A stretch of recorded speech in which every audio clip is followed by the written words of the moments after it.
Hello, and welcome to Discovering True Health, your weekly deep dive into health and wellness.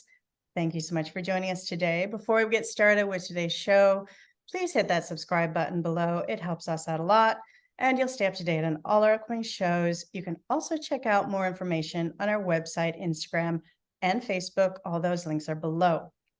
So today we're continuing our discussion around the contentious findings surrounding the fluoridation of the U.S. public water supply and the current landmark lawsuit against the EPA by the Fluoride Action Network to ban adding fluoride to our public drinking water supply.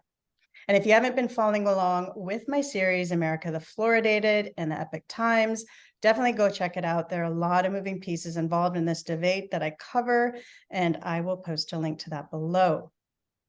So today we'll be discussing a scientific report that is at the epicenter of the current lawsuit. It was done by the National Toxicology Program, and they did a 6-year systematic review of fluoride exposure and neurodevelopment and cognitive health effects.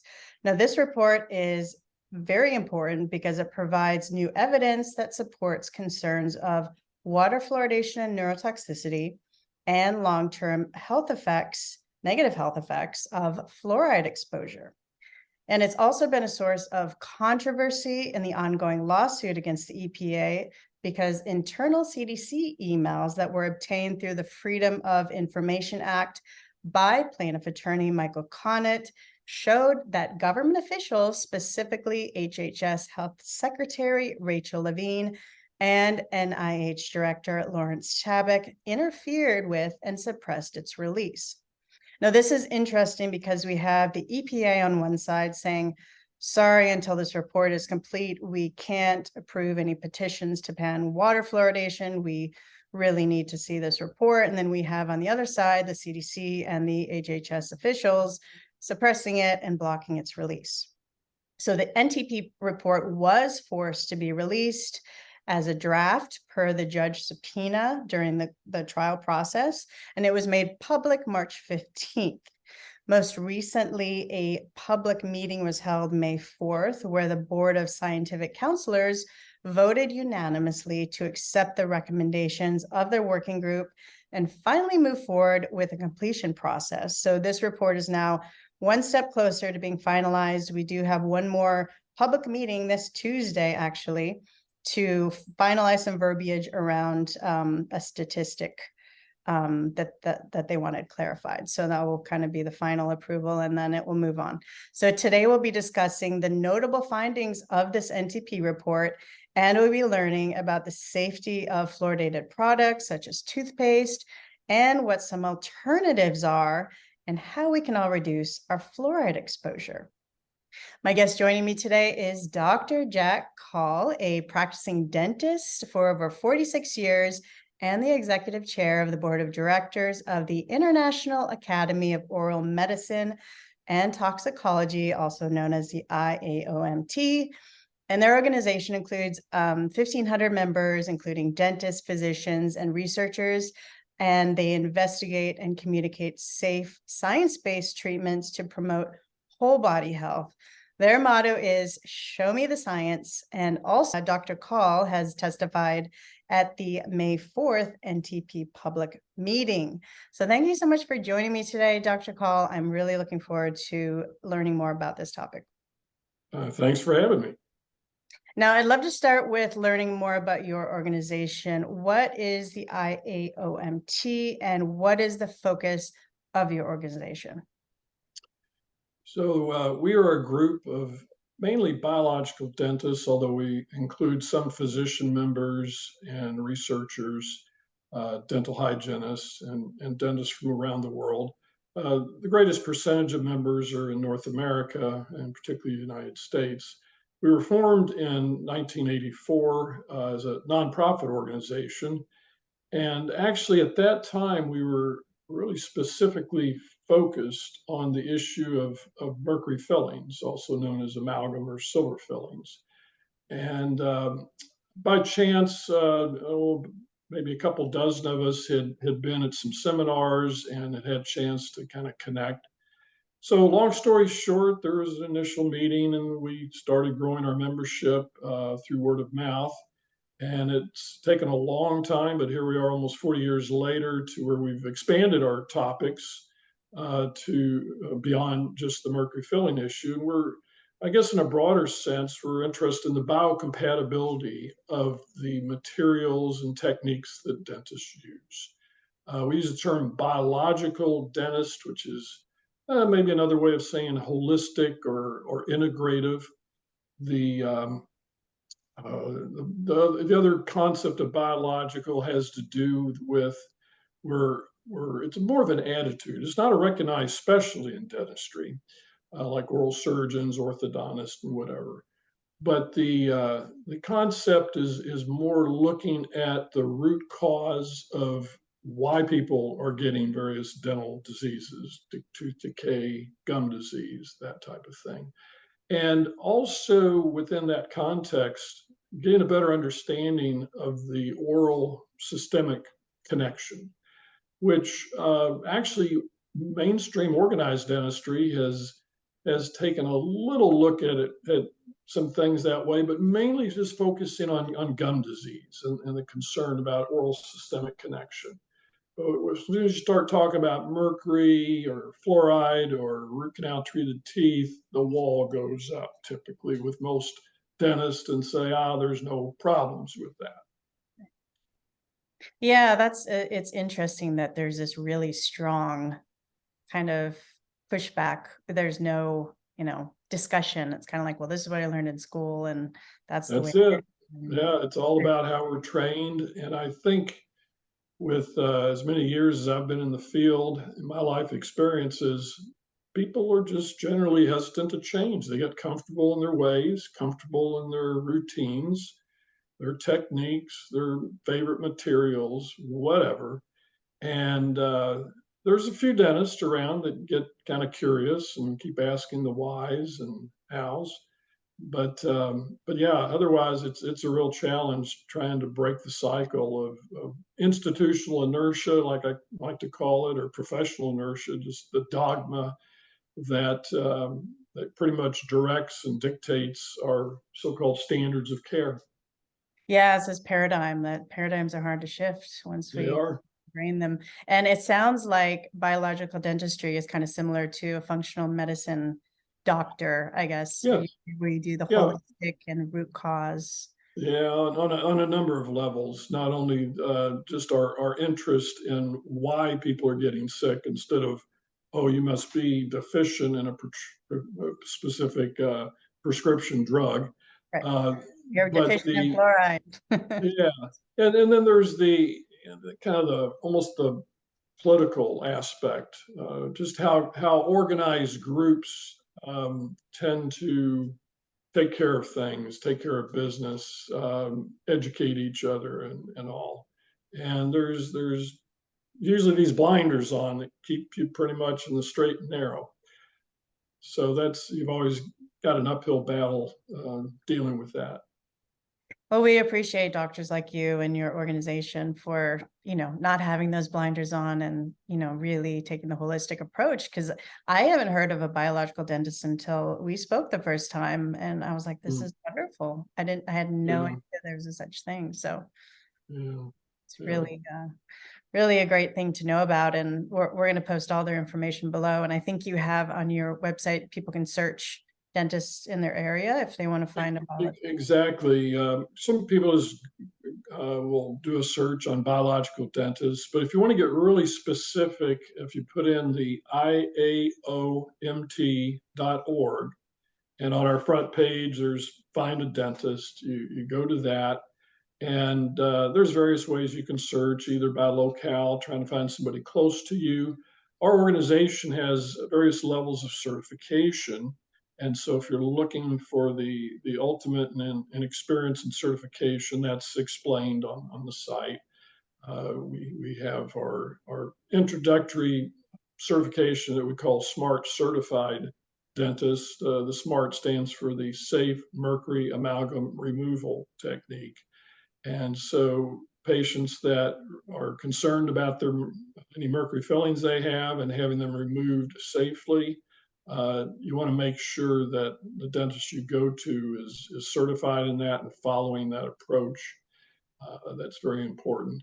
And then we have like an accredited member who has gone through a training program, attended lectures, and taken tests to pass certification that covers more than just the mercury issue. It covers the fluoride, the gum disease issue, the root canal, covers airway, sleep disordered breathing issues, jawbone cavitations, root canal treated teeth, just the whole broad spectrum of biological dentistry. And then we have a fellowship mastership, which reflects the years of experience in biological dentistry and maybe having been more involved in the academy and projects and serving on committees or as officers. And again, really having a lot of years of experience in the field. Yeah, it's incredible. I was reading one of your kind of some of the information about the mercury fillings, the importance of getting them removed a certain way. And I was like, oh, this is so fascinating. These are things. And you were even mentioning the root canal, the issues around root canals. I was like, I've never heard of these things before. Right. Yeah. It's incredible. And, we really need to get this information out there, I think. But let's get into this fluoride Yes. thing.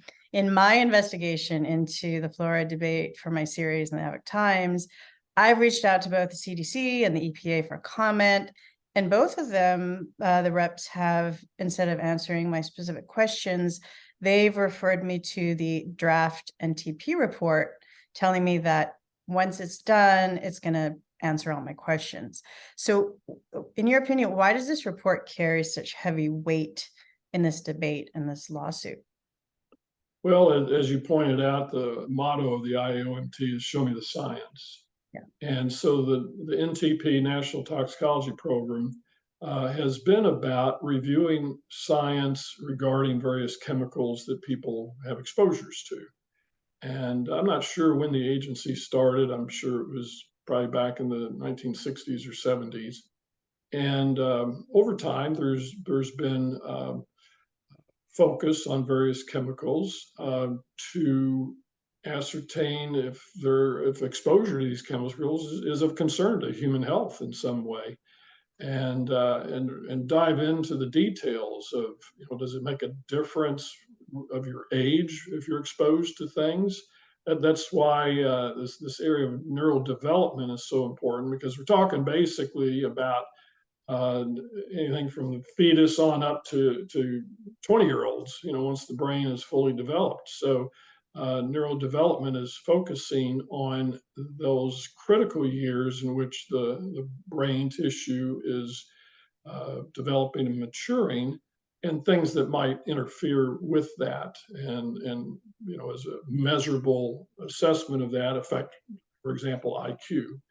So back to the NTP, typically, of course, there's just the whole field of scientific research, which there are many, many research journals in the sciences, some of them very, very finely focused on a particular aspect of medicine or dentistry or just whatever field is out there.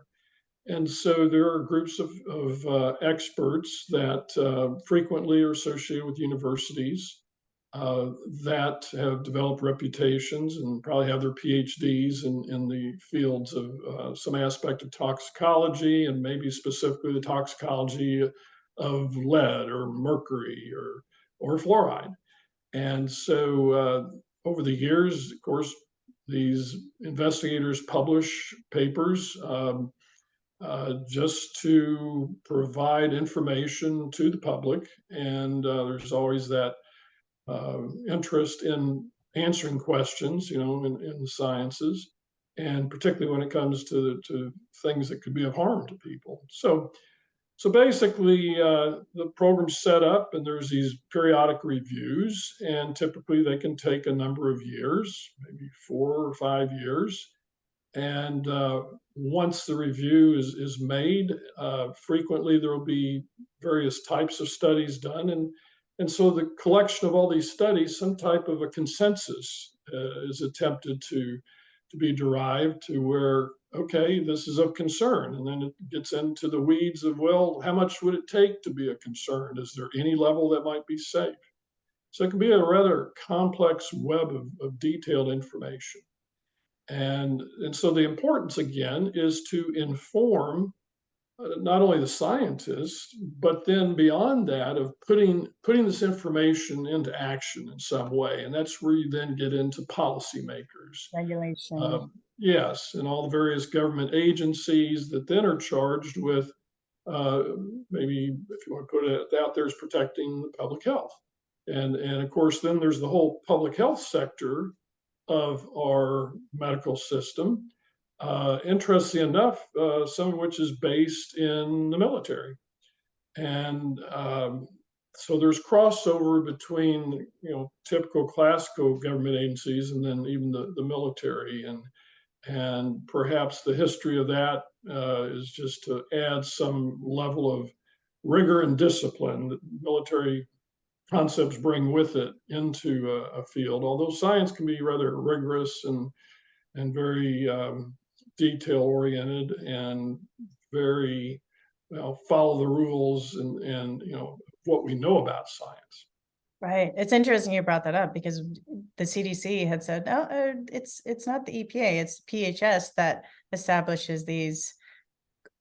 They don't say guidelines, they say, what do they say? Recommendations of how much fluoride we should put in our water. And the PHS is essentially military. I was like, oh, that is very fascinating that it's the military division that actually kind of established these recommendations of fluoride. So it's an interesting point. Now, you recently testified at the NTP Board of Scientific Counselor meeting on May 4th. So let's get into more details of the report. Can you share with us a little more on the methodology of how they kind of conducted? What did the review entail? And what were the key findings and conclusions that we need to know about of the report? Okay, so initially there was this National Toxicology Program report that was drafted. And so then the process gets into the possibility of doing something called a peer review. And basically what peer review does is pull in another layer or group of experts to kind of look over the shoulders of the first group that came up with some information and look for anything that's obviously missing or mischaracterized or even worse, mistakes that possibly had been made. And so, even within the science that's published, I mentioned earlier, the term peer-reviewed is used to make a distinction about journals and what they published if it's peer-reviewed information. Because if it's not, it's usually looked down upon as not being perhaps as rigorous as far as following good scientific research methods and applying certain principles of maybe drawing conclusions about the data that was collected during the particular study or research done. So this peer review process got started, and it was unusual in that instead of just doing one or maybe two peer reviews, the process kept ongoing with various agencies or individuals in agencies wanting more peer review. And now, as we start looking back over what's transpired over the last 5 years, and particularly the emails revealed through the FOIA request that you mentioned in your introduction, that based on that, there's this sense that things were maybe intentionally being slowed down. And why might that be?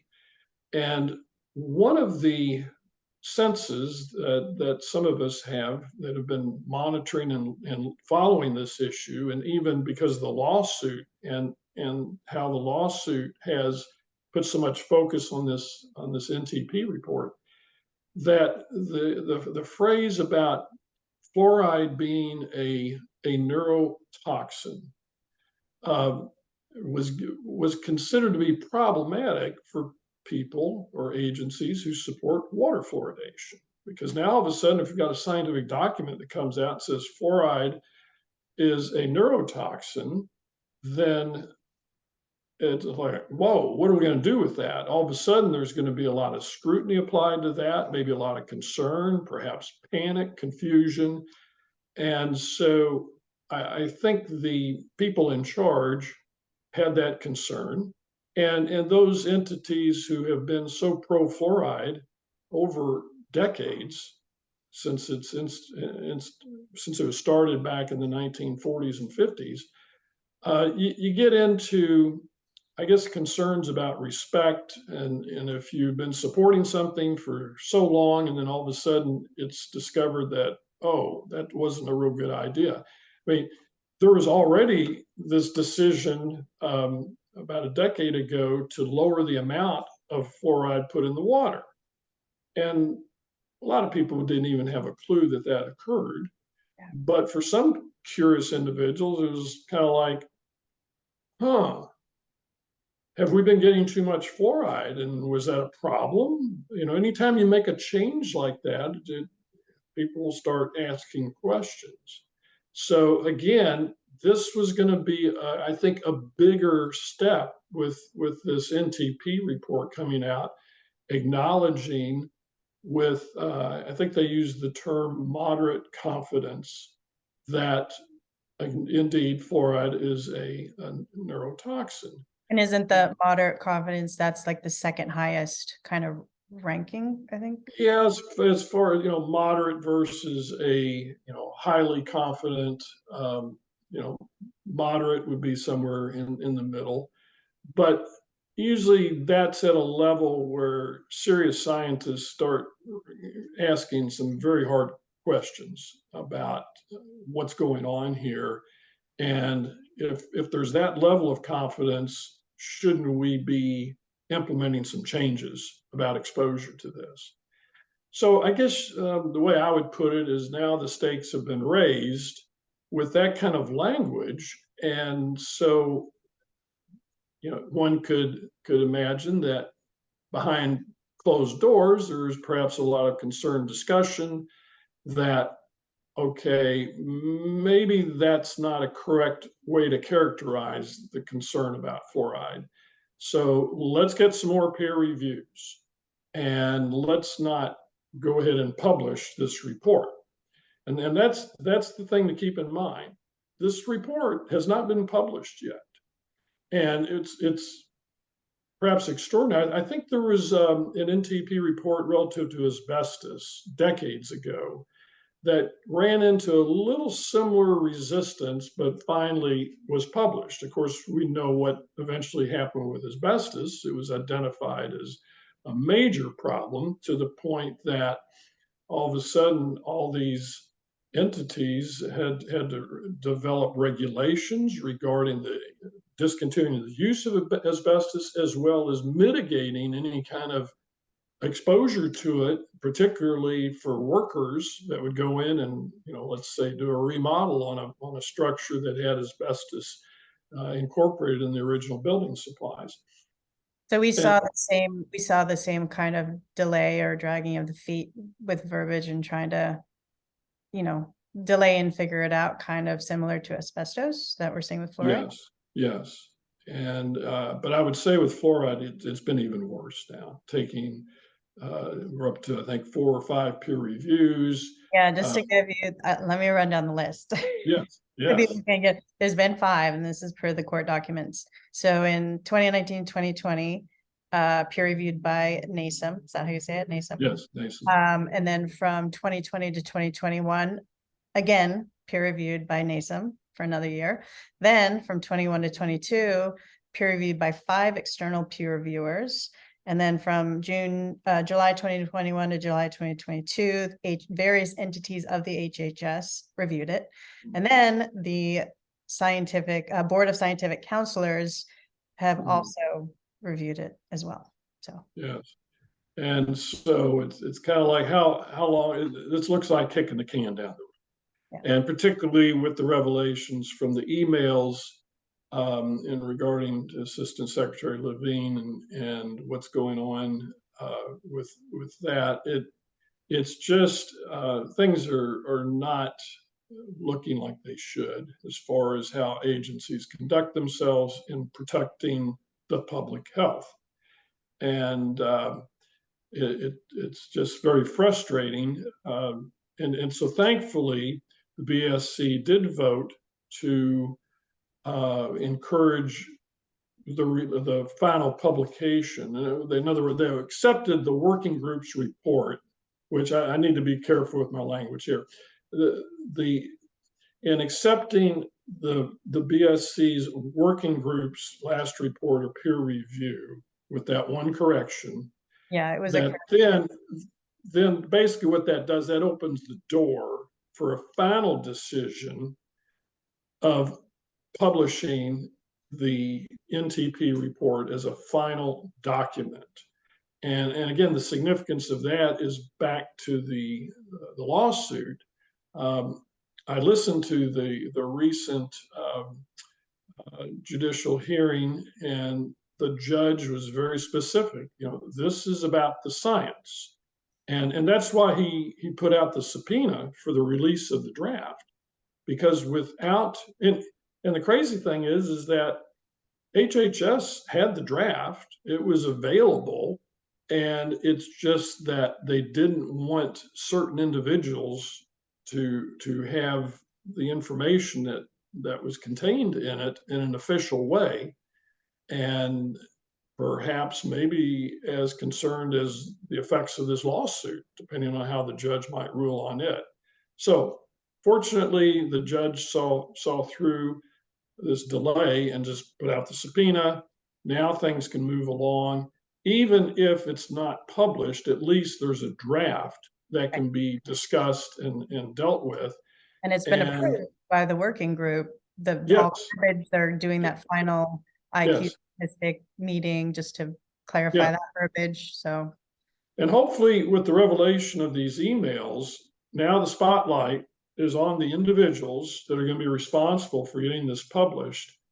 And I would hope that they would have significantly legitimate reasons to not publish it, that gets made, that are answered to the public, because otherwise, I think we could really question the integrity of those individuals as to what is going on and what is the delay.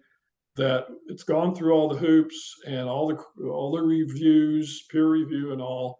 It's like, publish the thing. Right. You got to get it out. And some people say, well, there's some studies about to come out and be published. Well, guess what? It's like software versions. You got to get it out, and put it into use. There's always going to be, science is never static, as we've learned, particularly recently. It is continually evolving, and what we think today that is a correct understanding or explanation is going to evolve in some way, and you never know what direction. And so, you're not ever going to get the perfect verbiage in a report as well. Yes. What the point and historically, as you look at the history of, like we just were mentioning about asbestos and lead, typically what occurs is that there's an early acknowledgement that there might be a problem here, you better look into this more. And then you go through another 5 or 10 years, and now you get more information and more data, and our scientific methods or techniques become more sophisticated. And then here you are 20, 30 years later, really tightening up the regulations and having a much better understanding. I mean, that's just been the history. Right.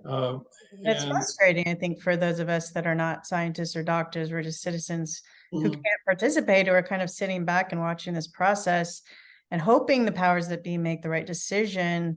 And it kind of, from what you're describing with history, it really seems like, we're taking all these years to be absolutely positive that this substance is toxic seems quite backwards. In the meantime, that provides the perfect opportunity for me to bring up something that's near and dear to my heart, and that is what we call the precautionary principle. And that's what I've mentioned in my testimony at the BSC hearing. And it's really the individuals who want to take or to start an activity, such as whoever was involved with starting water fluoridation.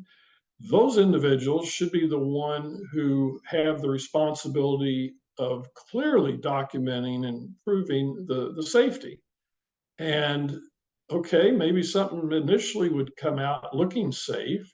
And yes, there were some studies relative to fluoride and what it did, but it was really looking at, they weren't doing toxicology studies early on. In fact, there's a whole history of fluoride relative to the development of atomic weapons and the role fluoride plays in that. And I'm not going to get into details of it. You can read books about that. But as a result of that, because of the top secret issues that were in play with the development of atomic weapons, that anything relative to toxicology of fluoride typically got swept in within that veil of secrecy, to where really the research that was being done in the 40s about whether fluoride could help reduce tooth decay was just looking specifically at that effect and looking for evidence and data that would support that conclusion. That's what's concerning. There was zero studies done on can this harm us in any way. It was really like, how much can we put in the water where it's just below that amount where it doesn't cause your teeth to turn brown? That would seem like studies. And if it's turning the teeth brown, a very visible side effect, what's it doing to the bones or the kidney or the brain?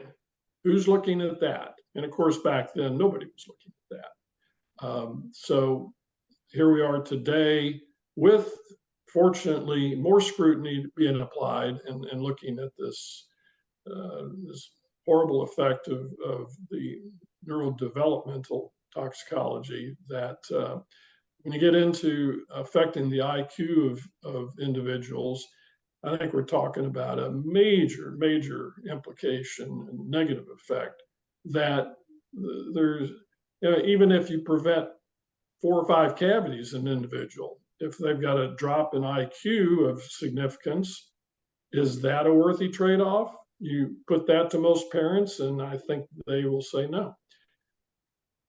Absolutely. And you mentioned that, we talked about this whole interference with the government. At this point now where we're at with a working group approving it and where we are in the process, do you think there is still concern or opportunity for additional government interference in the process? Or do you think, like you said, the spotlight's on, so we may be behind us? Mm-hmm. All I can do is hope. I tend to be an optimist. And I think we're at a point where it's going to be pretty difficult to keep this information from being published now. Yeah, there's always that possibility. And, I'm sure there are some individuals out there, based on what we went through with the last 3 years with our health consequences and concerning a particular virus, that there'd be some people that would just be very pessimistic about things. And that's where you get into individuals trying to take some control over their own destiny and their health, which is, in a way, we shall be doing that anyway and regardless. I guess in a way, a lot of people have gotten kind of lazy about taking care of themselves and relying on others that are smarter and more experienced than them to make sure that we are protected at one level, or at least have opportunities, through good, reliable food sources to be healthy. But yeah, there's a lot of concerns there. Yeah, and I think it's like you mentioned, it's this kind of paradigm of a one size fits all, kind of treatments or types of medical procedures, etc. These fluoridating the entire water supply of the US, more or less. It's like an apple could be good for me, and an apple could make your throat swell up and make you, die if you didn't get medication. So, I mean, those are facts. Now, so this NTP report took all the newest science and reviewed it and came up with this monograph and the meta-analysis. Mhm. What would you say some of the key findings that really stuck out to you were of the report? Yeah, so again, that term about the having the moderate confidence that it's a neurotoxin, that's probably in my mind one of the most significant aspects of it, of the findings. The others would be that there's no safe threshold found for mercury's effect on IQ. And what I mean by that, like earlier in our conversation, I mentioned about, is there a sweet spot where some particular chemical would maybe even have some benefit, but if you go above that, you either lose the benefit or get into harm, or that you have to have at least a certain amount of exposure to cause harm. And with fluoride, there's evidence in the report that found that at the lower end of levels of exposure that were found in research, that you could still see a negative effect. So that would be another great finding in this report to come out. And then the other is that the fluoride exposures experienced by pregnant women and children in the United States today are within the range where human studies have found the reduced IQ. There are some pro-fluoridationists will try to claim that no, you don't get into any harm from fluoride until you get at much higher levels of exposure in the water. And that is wishful thinking. And it's a combination of just trying to put a spin on something that really, when you look for strong evidence that's very conclusive to justify that opinion, that science just is not there to support that. And so the levels that we are fluoridating in the United States and Canada today is 0.7 parts per million. And remember, as we said earlier, they used to allow up to, I think it was 1.2 or 1.3 parts per million until about 10 years ago when the change was made. But they gave a range back then. Now it's just like if a water treatment facility is adding fluoride to the water, it should be calculated and done to where it's 0.7 parts per million. And there's evidence, again, within this report that particularly for the pregnant women and children in the U.S. today, if they're drinking water at that concentration of fluoride, that there is the evidence from these research studies that there's reduced IQ. It can be a little bit worse in the boys than the girls when you start really getting into the details of the research. Yeah. And we get fluoride. I mean, fluorides in our food, fluorides in the air, fluorides in the soil. I mean, yeah, and see, that's the other part of this story that frequently is omitted, that there's so many other exposures, and question of how much tea somebody's drinking, depending on the type of tea and the fluoride levels that the tea plant, the fluoride levels in the soil, and the tea plants grown in that soil, there can be a wide variance of the level of fluoride present in the resulting tea. The other issue is use of fluoride in pesticides, and particularly then grapes that are used in wine. And some countries are pretty good about outlawing pesticides that have fluoride content. The United States, not so good. And so, you can get into 8, 9, 10 parts per million concentration of fluoride. Now, granted, you're probably not going to be drinking as much wine as you are water in a day, but it's the additive effect. You're gonna be getting it from all these different sources, and that's why in the IAOMT's position paper on fluoride, we made that statement, that our concern is from having all these different sources, that it's almost similar to what happened with mercury in vaccines. You know, for those of you who aren't aware, back in the 1980s, there was an increased number of vaccines added to the schedule. You know, when I was a child, I think there might have been about 5 vaccines given, and even the multiple dose of some of them, just in childhood, you'd only maybe be receiving about a dozen or so shots.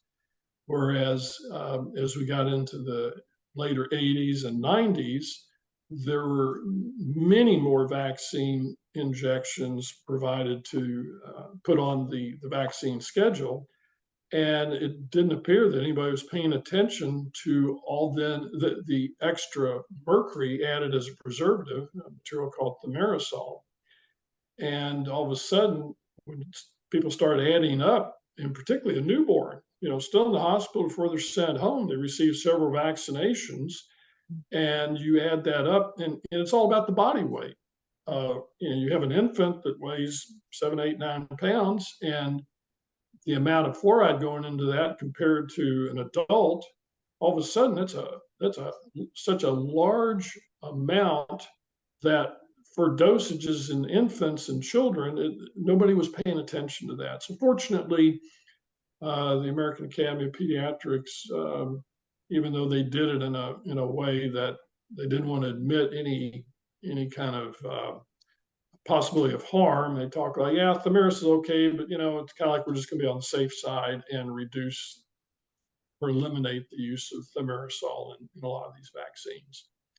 So again, we're finding the same thing with fluoride, and we haven't even talked about toothpaste and other dental treatments and all.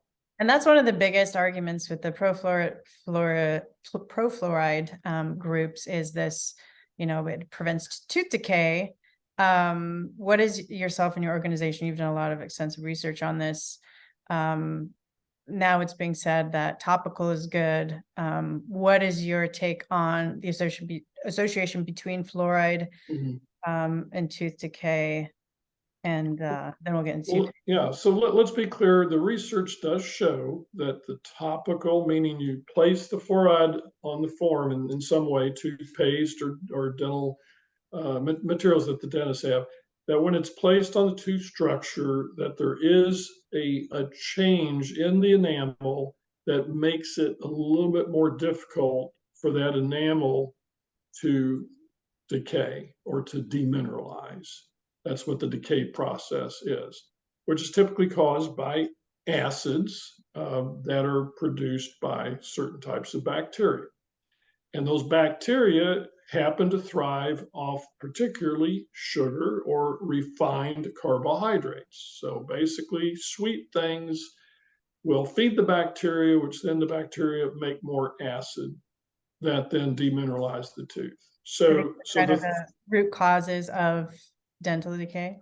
Yeah, you could, let's just say that's one of the theories and models, and it's the one that we're all taught in dental school.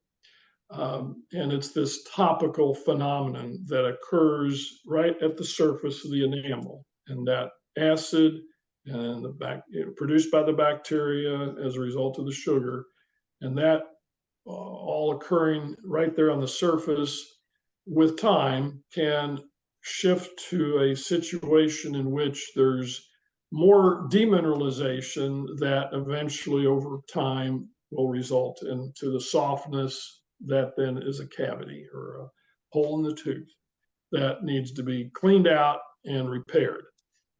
So the other theory, though, that is proposed by biological dentists like myself looks at what happens internally.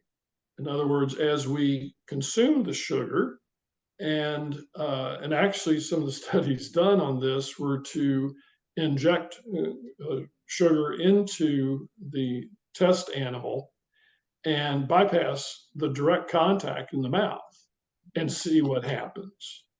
And we spent a lot of time getting into this. This research has unfortunately not been replicated through the years, but was done decades ago, and looked at the fluid flow within a tooth. Now, most of us would think, gosh, that tooth is awfully hard. How could fluid flow in and out? It's like if you got a raincoat on, it rains, you're not going to get wet underneath. Right. Well, actually, there is a very, very small amount of fluid movement in the tooth, and it starts with what we call the pulp.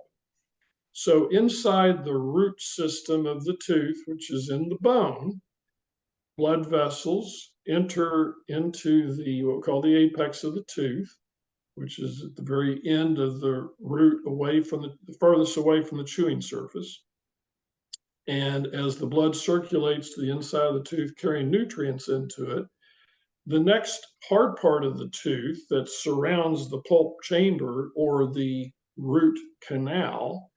Root canal is an anatomical structure that holds the pulp. But the next structure is what we call the dentin. And the dentin, even though it's hard, it has some porosity to it. It's got these little tubules in it, which allow the flow of fluid and nutrients that is supposed to go from within the tooth to the outside of the tooth, whether it's the outside of the root or the part of the teeth we see in the mouth, which is covered with enamel. And so there's supposed to be this fluid flow out, and that's regulated in a certain way. And when things get dysregulated in the body, which is what things like refined carbohydrates, sugar can do, they can cause a dysregulation that then will change the pressure to where the fluid flow is from the outside of the tooth going into the tooth. As soon as you have that dynamic, the risk for tooth decay dramatically increases.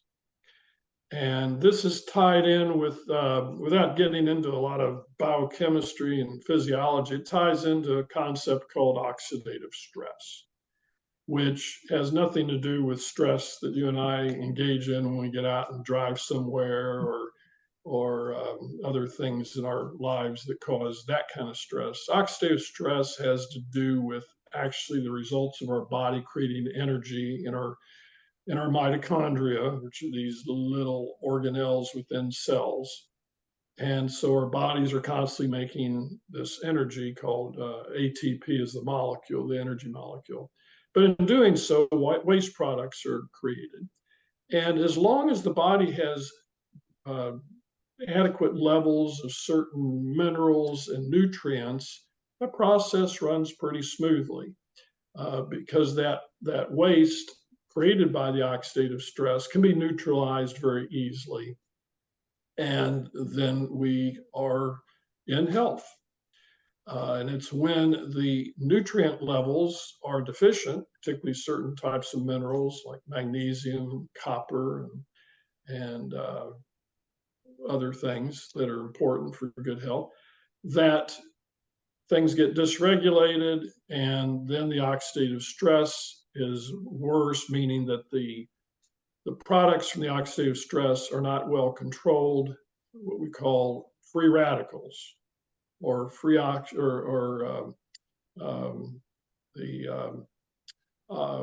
ROS is reactive oxygen species. So those are just some examples, some technical terms, but it's a fascinating aspect. And so that's what biological dentists are interested in, understanding what's going on in the body and looking at, not only don't eat, sugar, or keep your levels of sweet intake low, not only from the topical standpoint, but from the internal, but also making sure that particularly pregnant moms have adequate levels of good nutrients, because that's when the baby teeth start forming, is before the baby's even born. And then about the time of birth, the adult teeth are being formed. And that's such a critical time for dental health, because that's when the teeth are being formed. And see, that was the original thought, that by ingesting the fluoride, that the fluoride would actually get incorporated during the formation of the tooth to prevent decay as we got older. But then as research models improved and were more sophisticated, actually in the Journal of the American Dental Association back in, I think, the year 2000, Dr. Featherstone, a well-known expert in caries research. Caries is our professional term for tooth decay, and acknowledge that that theory isn't really in play, that it's more the topical effect. And so somebody drinking water, just that few seconds of the water being in the mouth and that extra fluoride had a topical effect, and that's CDC where says it's bathing your teeth. yes, yes, and perhaps increasing the amount of, or the level of fluoride in saliva, to where then, now you got the constant salivary flow with a little extra fluoride in it, providing that extra fluoride. Well, guess what? Fluoride will interfere with other chemicals in the body and contribute to oxidative stress. Fluoride reduces the absorption of magnesium, an extremely essential mineral for our bodies that I just referred to. And if you don't have adequate levels of magnesium, that's going to interfere with a lot of different enzymes that are supposed to work properly to help maintain our health, and what we call homeostasis, which is, that's a good level where everything's even and nice and healthy. So fluoride, yeah, you can say it's a toxin, but what does that mean? So now I've given you a little peek behind the curtain of the activity of fluoride as to how it causes its damage.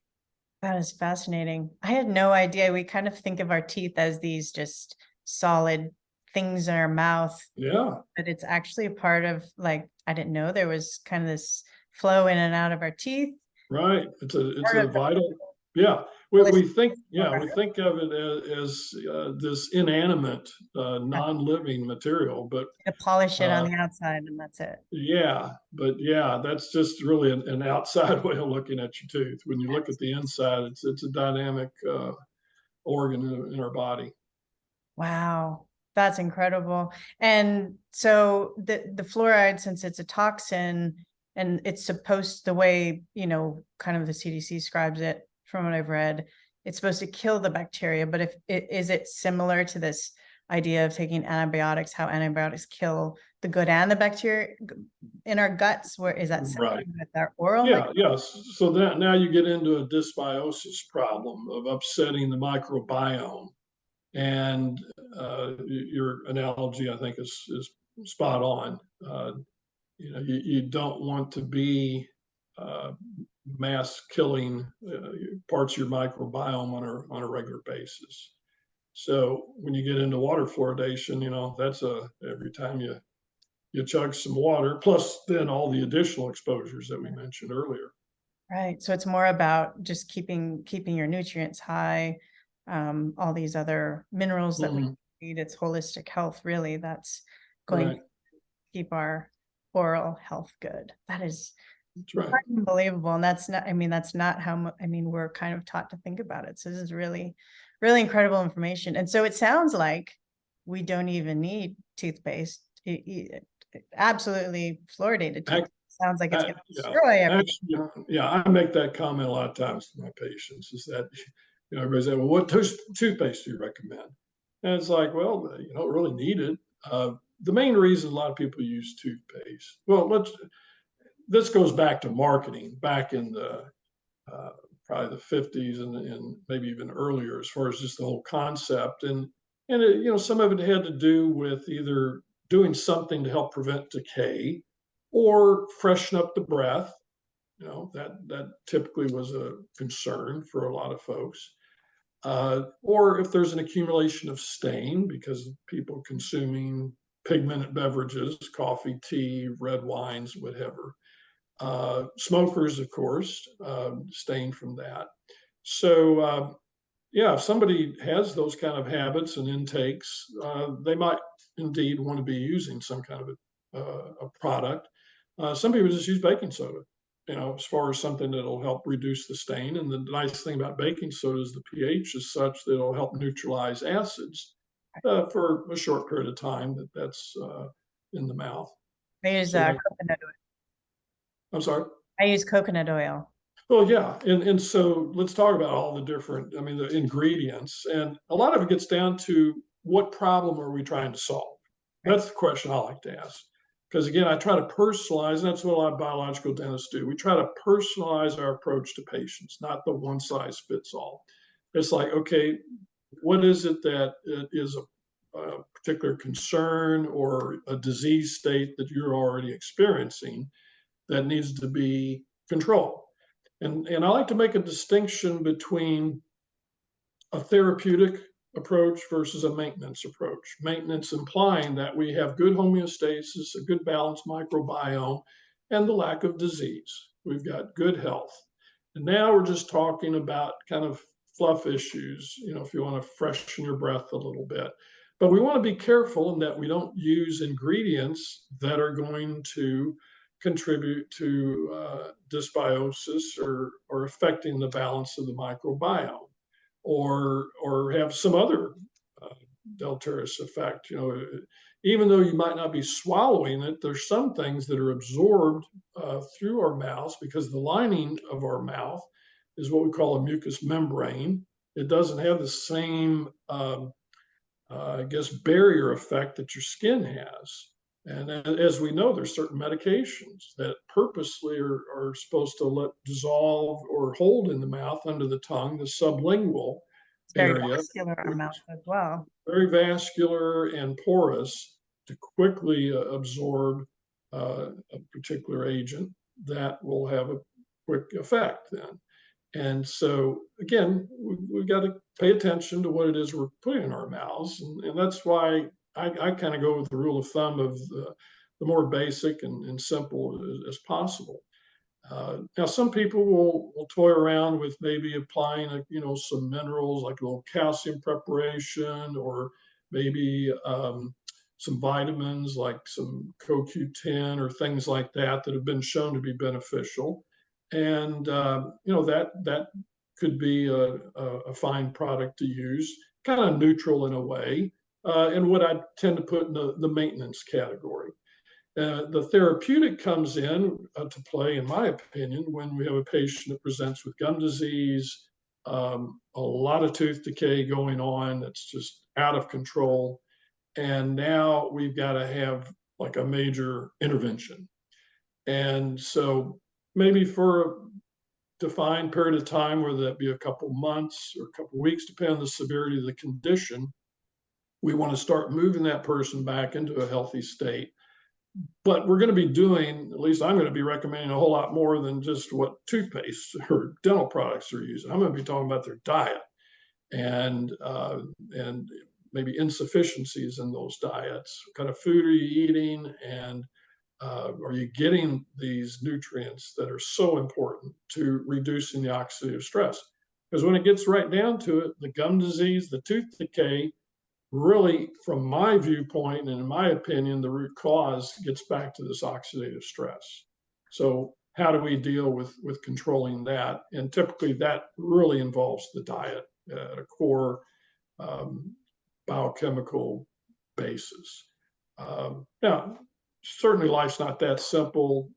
Those of us that are into energy medicine, look at balance between sympathetic, parasympathetic, and the role that plays. That's where acupuncture can come in to help get folks balanced out, and grounding and whatever. So there's all these peripheral angles to this. But again, back on the toothpaste or any dental product, I want to make that distinction between therapeutic versus maintenance. And really early on, I'd say like 20, 30 years ago, biological dentist, because I've been doing this, like I said, the IAOMT, we've been in existence now almost 40 years. And our original approach to treating gum disease was all about the bugs, to get rid of these harmful bacteria, these pathogens. We were very pathogen centric in our approach to curing somebody's gum disease or managing it. And I think we kind of missed the ball on that one. We would see maybe some improvement, but I don't think the long-lasting improvement that we would have hoped for. And so by revisiting that and tweaking it, now I might say, okay, use this special toothpaste product and or mouth rinse, or irrigate, with a like a water pick type irrigator with a special attachment that gets the fluid under the gums so that we can get to where these pathogens are and kill them, nuke them. That was pretty much our approach and philosophy. Now it's like, okay, maybe do just a little bit of that short period of time if you want to kind of jumpstart the process using herbals, but not antibiotics. We don't want to go that far. It's like that's, I think, too heavy, unless the patient has massive infection, swelling, dentistry. In biological dentistry, we always got to be very careful. And hopefully our patients will understand this. We have many patients that will swear they'll never take an antibiotic. Okay, I understand that. You'll never take an antibiotic unless your airway space is being compromised, or you're at risk of getting a brain abscess and being killed by your severe dental infection. There are these unusual events that can occur that we always have to be respectful and aware of. So always keep that in mind.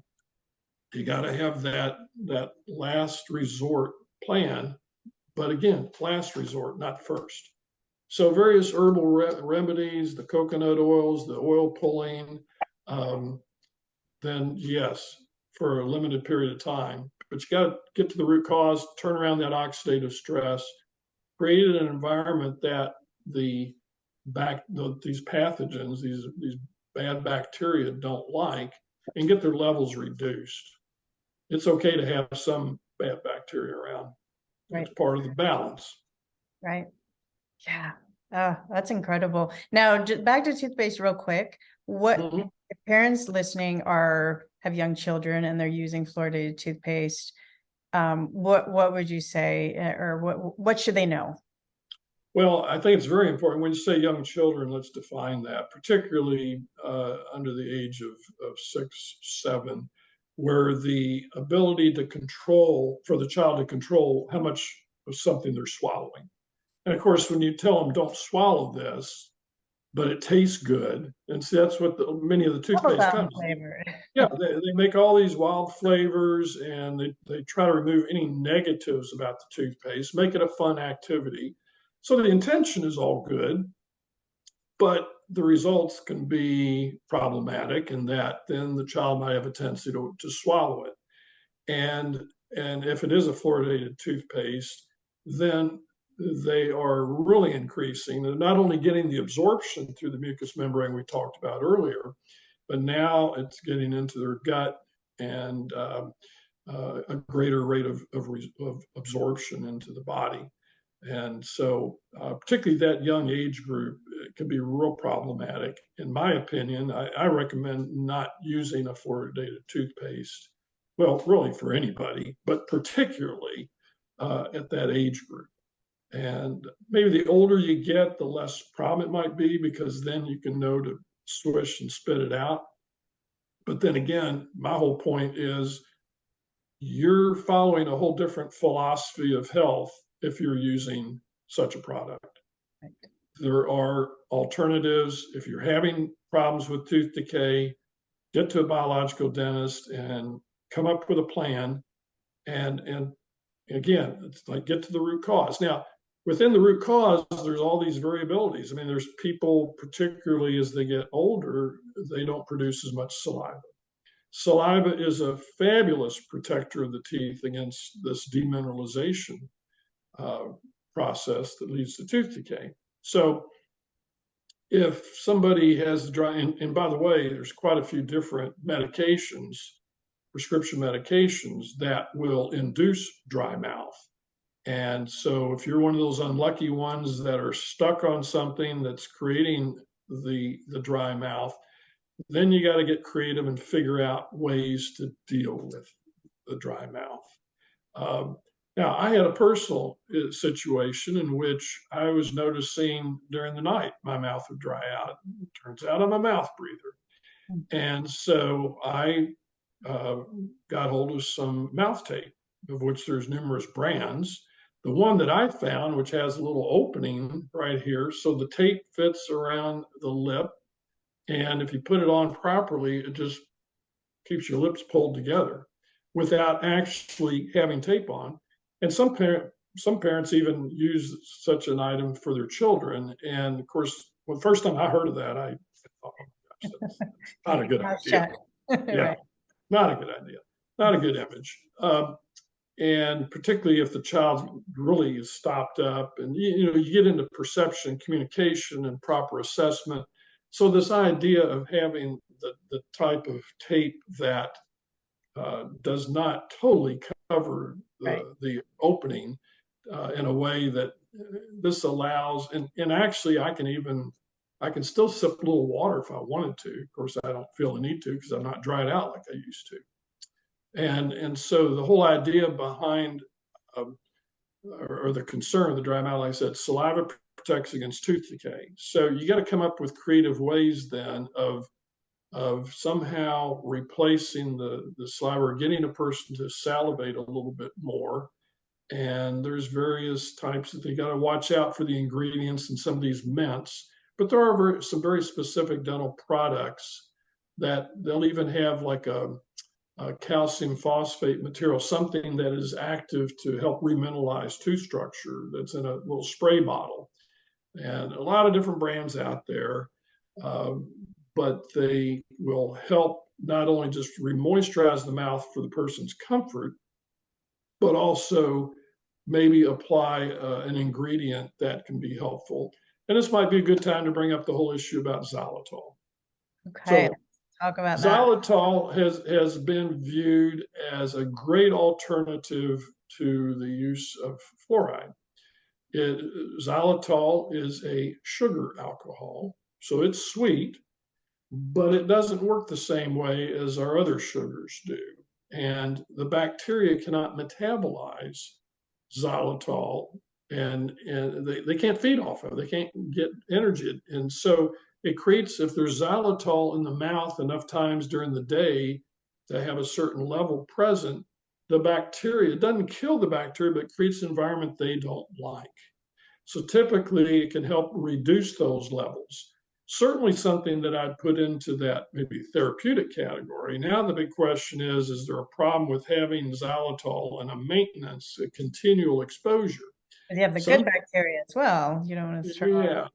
Well, that's where you get into concerns about what effect it might be having on the microbiome. And I've been gradually shifting away from my enthusiasm about xylitol usage over the years. I'm at a point now where I typically don't recommend it then for a maintenance product. And it just has to do more with some biochemistry that we know about of what happens relative to this oxidative stress issue. And it just interferes with the proper chemical activity in the mitochondria. So somebody wants to Google that, you get more information about it, but that's getting to be a bit more of a concern. So again, caution when it comes to xylitol. And it sounds like it's the shift from Louis Pasteur's germ theory to the terrain theory, this kind of paradigm shift. Yes, that's exactly right. Because the whole medical system is based on the germ theory currently. So even that's right. Yeah. So and you talk about a paradigm, that is a huge paradigm to get through. Yeah. And now we briefly discussed this before the show, and I've read in studies because we were talking about this holistic approach. Is there possibly a link between iodine deficiency and increased fluoride toxicity? And does increasing our iodine intake help decrease our kind of, if we're highly exposed, the kind of toxic effect? Yeah, that's a great question. as I've learned over the years about iodine, and one of my sources has been Dr. David Brownstein, who's lectured at IAOMT conferences numerous times, but particularly about iodine. In fact, he has a book about iodine that I would recommend.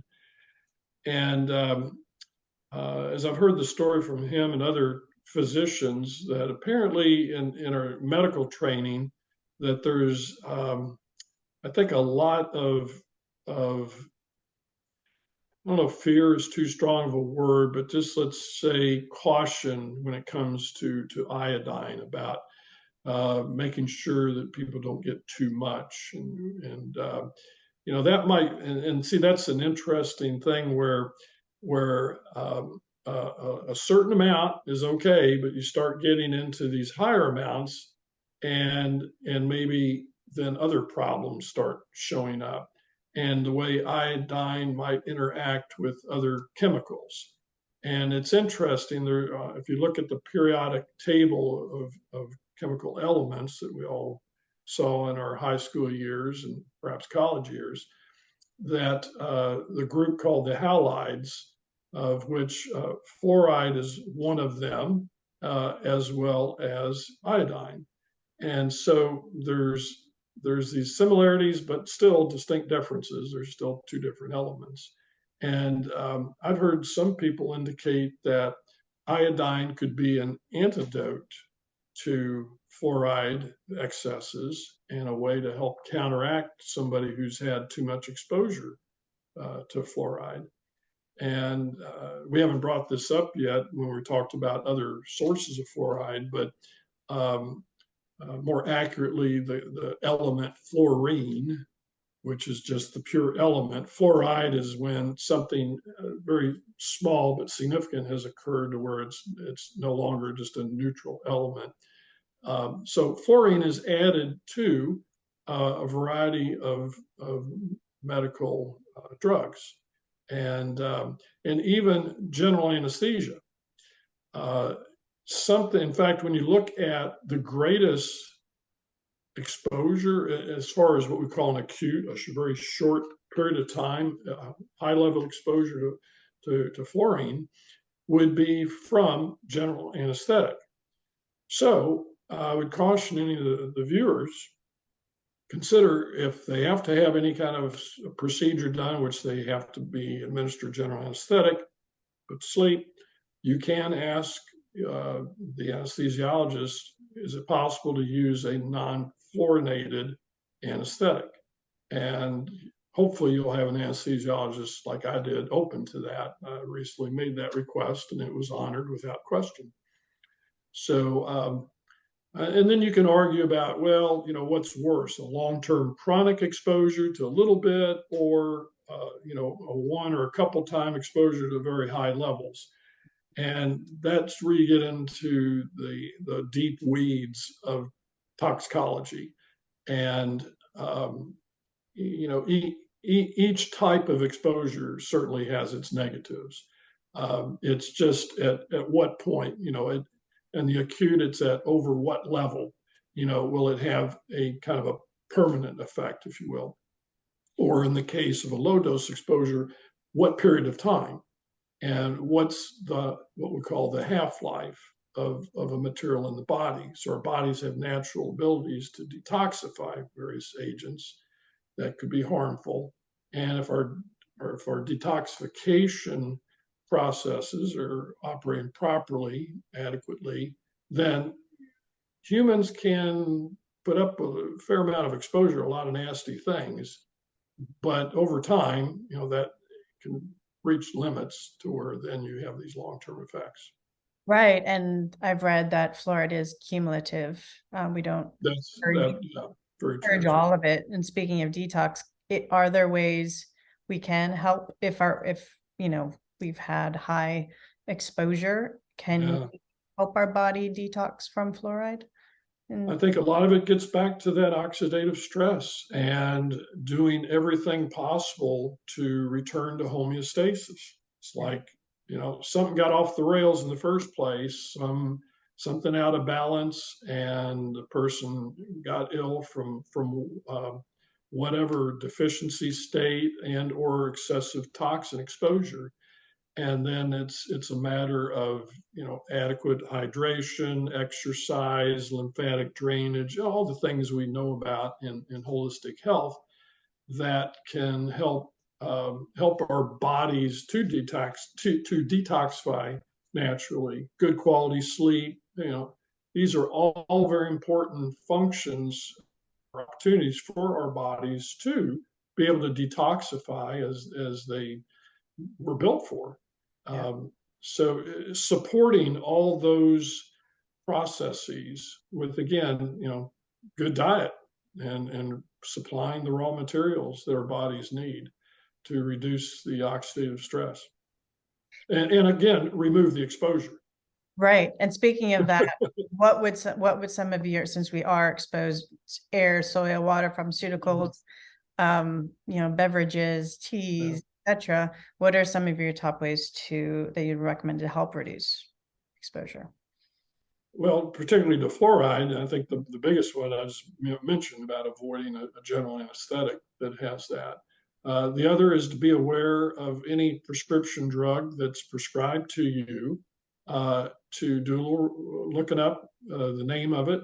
Sometimes the brand name frequently doesn't give the clue, but if you get the chemical generic name, if you see the letter F, and particularly FL, there's usually going to be fluoride in it. And some of them go so far as to having FLU in them, to where then, that you almost don't even need to look those up. But there's certain groups, certain antibiotics that have added fluorine. So again, do your research before you start taking any kind of prescription medication. There's a lot of antidepressants that fall into that category, as well as some antibiotics. But just do a search or ask your pharmacist. I mean, your pharmacist is there to answer questions like that, and they should be able to. But hey, now that we've got search engines like we do, we can certainly get in there and sometimes you just type in the name of the medication. You'll sometimes find a page that actually has the chemical formula. And so, you'll see a C for carbon, and O for oxygen, and N for nitrogen, and the F will be fluoride. Right. So do your homework, check medications. And then, of course, the products we talked about, avoid toothpaste, mouth rinses that have the fluoride in them. When you have to have any dental treatment, ask the dentist or the hygienist, whoever, what's the active ingredient, or just come right out, is there fluoride in that? And get an answer to the question. Fluoride is used a lot of times just simply when you go to get your teeth cleaned, and the polishing paste, there's actually more concentration of fluoride in that polishing paste than there is in your regular toothpaste that you'd buy in the store. But dentists like myself, biological dentists, we purchase the trophy paste that does not have fluoride added to it. And if the dentist or the hygienist says, well, no, you can't get that, they're ignorant. They just don't know. They've never tried, and they just don't have an awareness. But you can find something that does not have fluoride in it. So yeah, ask about the dental products. And then be aware, things and there's a variety of books out there. If you go to IAOMT.org, and we have a box or resources, and go to fluoride, and we've got it all laid out. We've got some various articles and recommendations. We have a lengthy position paper with various shortened versions of it. So depending on how much detail you want, you can get more detailed answers to these questions. Even dental floss. This is one that blew me away. I had a patient probably about 15 years ago that was saying something about, yeah, they even put fluoride in your dental floss. What? And at first I was very skeptical. I was like, what are you talking about? And then I thought, yeah, okay, I can imagine that. But then there's a whole group of products, these perfluorinated products that are used like in food packaging. So if you're unfortunate enough to go to a fast food joint to get that greasy burger, they wrap it in that paper, and it's actually coated with something similar to like your nonstick skillets. And the idea in the case of wrapping this, it's a barrier to the oils. So if you put it in your lap, your clothing doesn't get the grease stain on it. And popcorn bags is another example. And it's these perfluorinated compounds that are actually, I'll give a little hats off credit to the EPA has been doing some investigating on that and some educational work. And we got a long ways to go. But these are very pervasive chemicals. What I mean by that, they have found their way into the environment. And again, that's just it. The big question is the stability of that compound. Yeah. And so, by the way, how does that relate to the floss? Getting back to that, some people have a hard time getting floss in between their teeth. Flossing is not the easiest task for a lot of people. That's why so many people just don't use dental floss. So various companies have come up with types of floss that they add this compound in it, more so to make it easier to slip between the teeth. And that's part of the strategy. So it's almost like a good intention, but time out, let's look at the negative side of it and do a risk benefit analysis. And we're probably going to conclude, wasn't a good idea. And then after all. So yeah, it's kind of it's overwhelming, is what it is. I didn't know about the dental floss. Now I'm like, Yeah, oh, great. I've been doing so good, and my dental floss probably is fluoridated. yeah, and it's really hard to get. Sometimes it's just hard to find good, accurate information. Yeah. And unfortunately, the labeling laws don't always require the information that we would like to see. And so then you're left to your own devices of get on your search engine and start, making inquiries, or go to a biological dentist and see if they might have some guidance for you. Yeah, Absolutely. Well, thank you for sharing all this, and I will post links below to his organization's website. Definitely go check it out. There's so much information. Find one of these doctors, because this is game changing when it comes to your health and the health of your teeth. And thank you so much for joining me today. This was such a great conversation, so informative. This is new information that we all really need to start acting upon and taking control of our own health until they figure this out, and the powers that be up above. And thank you as well for taking time to attend and testify at all these hearings and really being a voice for all Americans in this battle to remove fluoride from our water supply. We really appreciate that. Well, thank you for all the work that you're doing and getting information out to the public, because that's where the power's in the information, educating people to become better informed consumers and advocates for what they feel is important. Absolutely. Yes. It's definitely something we all need to know about. Before we wrap it up, do you have any final words on the fluoridation program here in the US, or fluoride in general? I would say start sharing this information with your family and friends. Don't be afraid to bring it up. It used to be there was the thought that, oh, if you were against water fluoridation, that you're a big conspiracy theorist. And of course, we've been hearing that here of late quite often. And it's, you just got to do it in a measured way. A lot of times I like to ask questions, put it in a question form. Hey, did you know such and such? And just leave it at that, and just take a slow, low-key approach. And this is what I just found out. And particularly moms that so much of mom's focus. And by the way, happy Mother's Day to everybody tomorrow. But so much of the focus is, as a mother, is about your precious child. And the last thing you ever want to do is anything that would harm them.